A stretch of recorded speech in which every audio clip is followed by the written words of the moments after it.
Mēs katrs savas dzīves laikā uzkrājam pieredzi, savu, ģimenes, tuvinieku, tautas un kultūras. Tas viss veido mūsu pasaules uztveri, mūsu veiksmes un neveiksmes stāstu. Kā piemēru var minēt uzskatus par naudu, ka nauda kopīgs neaug, par naudu laimi nenopirks, jo vairāk strādās, jo vairāk naudas būs un citus. Domāšanas veidu, uzskatu un stereotipu ir tik nenormāli daudz, ka tas viss veido mūsu kā personību.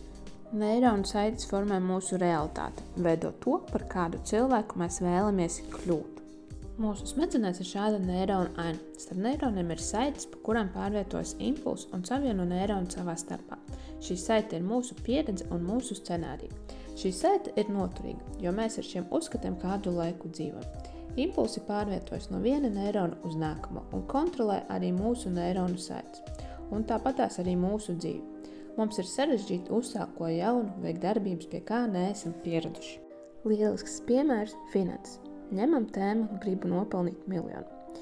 Tikai ar smagu darbu to var sasniegt pārāk daudz gribi, nauda tek kā ūdens un citi. Visus šos uzskatus mēs varam mainīt caur zīmēm, izmantojot neirografiku. Šeit jāņem vērā divi elementi. Pirmais – emocijas un otrais – atkārtojumu skaits. Piemēram, mēs neironiem varam piešķirt jaunus ceļus. Viņi var mainīt savus uzskatus, spēju pielāgoties jaunam.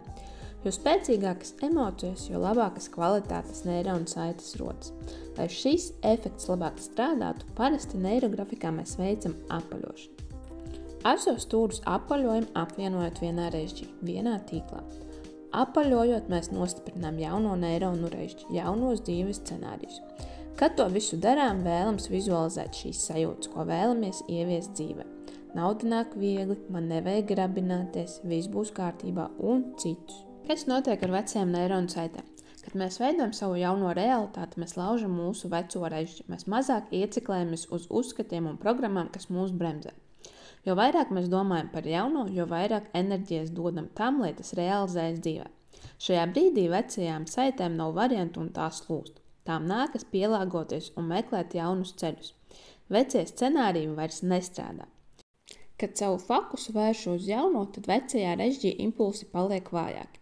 Tagad viņu uzdevums ir mainīties un pielāgoties jaunai. Kā mēs atbrīvosimies no veciem paterniem, tā mūsu smadzenēm nāksies pielāgoties jaunai mūsu uzkonstruētai realitātei.